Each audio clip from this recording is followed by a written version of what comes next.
Oh, well, I'm gonna tell us a story. It is about Rapunzel. Prepare yourself for my absolute, unprecedented, flawless reading skills. There...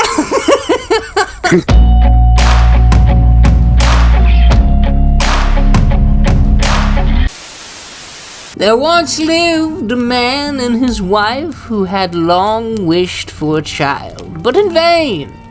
Now there was, at the back of their house, a little window which overlooked a beautiful garden full of the finest vegetables and flowers. But there was a high wall all around it, and no one ventured onto it, for it belonged to a witch. A witch! Of great might, and of whom all the world was afraid. One day, when the wife was standing at the window and well,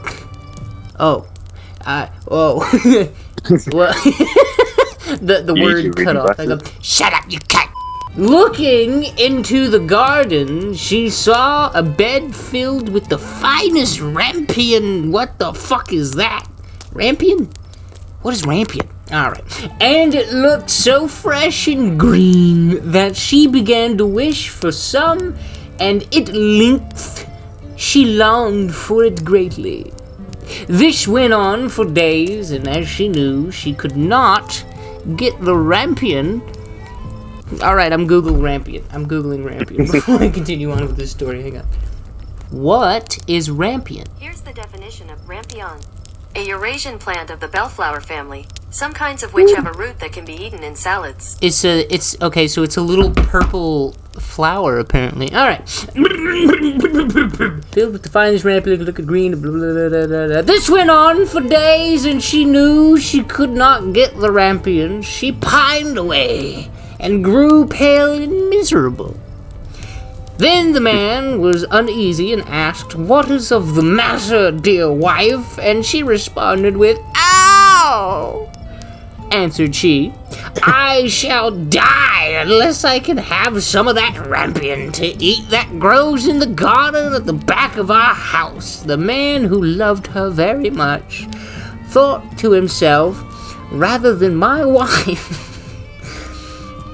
I'd like to pop a finger in that ass. Rather than lose my wife, I will get some rampion, cost what it will. So in the twilight he climbed over the wall into the witch's garden, plucked hastily in handfuls of rampion, and brought it to his wife. She said she made a salad of it at once, and ate it. Ate of it. What the fuck? And ate of it to her. What? Whatever. Ate of it to her, 2 hearts content. God damn. What she liked is so much, but she liked it so much, and it tasted so fucking good, like it was bussin', my guy, that the next day she longed for it thrice, as much as she had done before. If she was to have any rest, the man must climb over the wall once more. So he went into the twilight again, and he was climbing back, and he saw all at once the witch standing before him, and was terribly frightened as she cried with angry eyes, "How dare you climb over my fucking garden, you fucking twat, like a thief, and steal my rampion? It shall be worse for you, And the guy replied, "Oh." That's all it says. And as he said, "Be merciful, rather than just. I have only done it through necessary sympathy, for my wife saw your rampion out of the window and became possessed with so great a longing, and that she would have died if she could not have some to eat." And then the witch said, "If it is all as you say, you may have as much rampion as you like. On one condition: the child that will come into the world must be given to me. It shall go well with the child, and I will care for it like a mother." In his distress, the mind of the man promised everything, and when the time came, and When the child was born, the witch appeared, and giving the child the name of Rapunzel, which is the same, the same as Rampion. She took the baby away from her. Rapunzel was the most beautiful child in the world. That butthole just be gripping.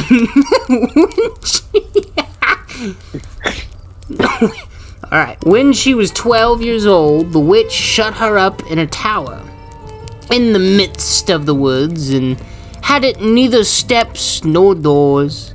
Only a small window above. When the witch wished to be let in, she would stand below and cry, Rapunzel, let down your hair. Rapunzel. Rapunzel had beautiful long hair that shone like gold. What the fuck? Shone like gold. When she heard the voice of the witch, she would undo and fastening of the upper window and unbind the plaits of her hair and let it down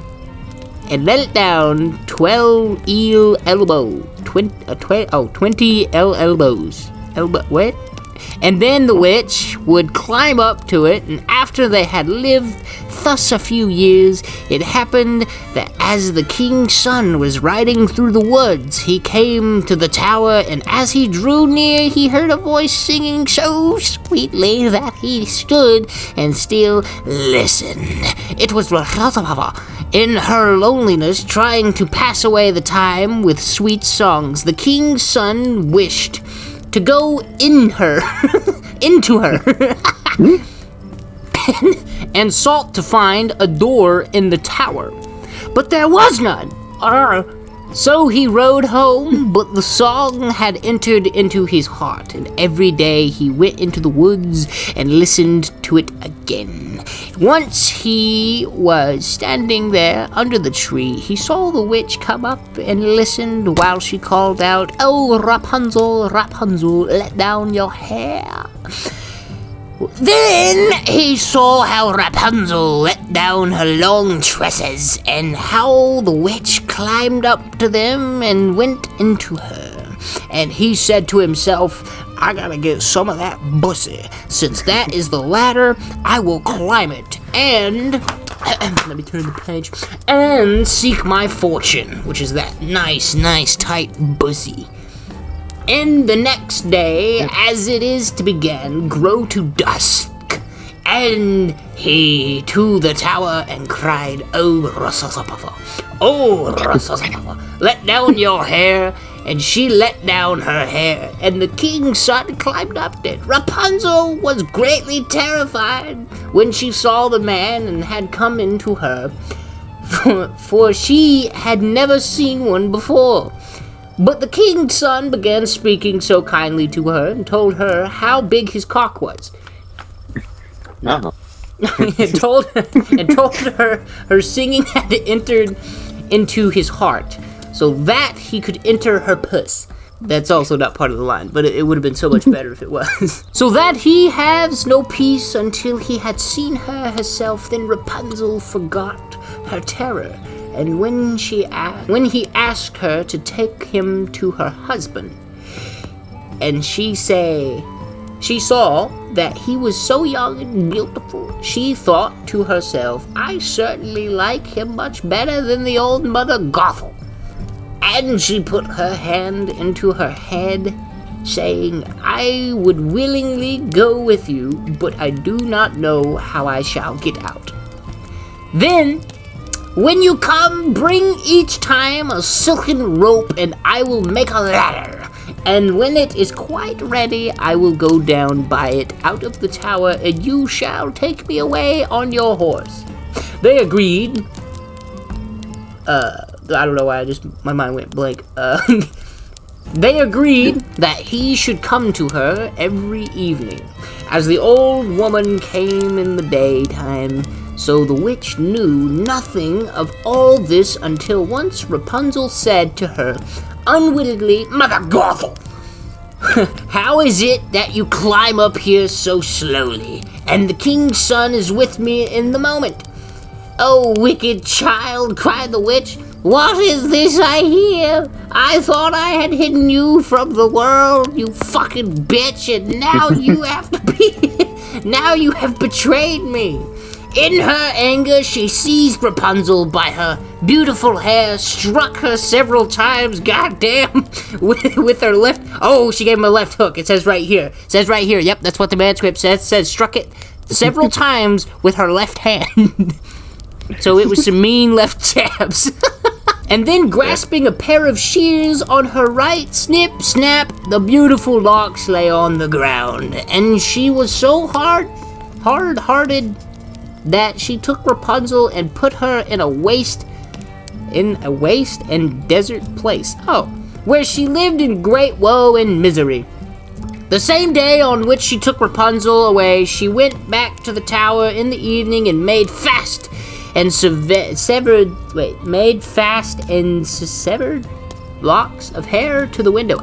And the king's son came up and cried, "Rosasapafa, let down your hair!" And then she let down the hair, and the king's son climbed up, but instead of the dearest Rapunzel, he found the witch looking at him with wicked glittering eyes. "Aha!" she cried, mocking him. "You came for that nice tight pussy, but you got a witch's muff, you fuck!" And then...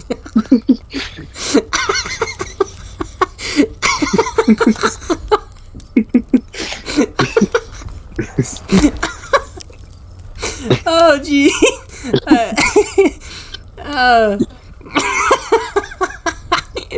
Alright. Mocking him, "You come for your darling, but the sweet bird sit no longer in the nest, and sings no more. The cats have got her, and will scratch out your eyes as well. Rapunzel is lost to you, and you will see her no more." The king's son was beside himself with grief, and in his agony he sprang from the tower.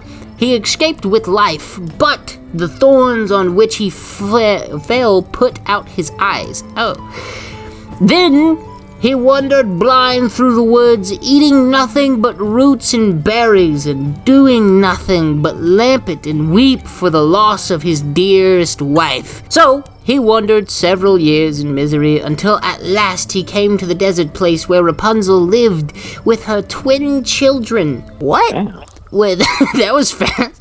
With her twin children that she had born, a boy and a girl. At first he heard a voice that he thought he knew, and when he reached the place from which it seemed to come to Rapunzel, knew him, and fell on his neck and wept. And when her tears touched his eyes, they became clear again, and he could see with them as well as ever.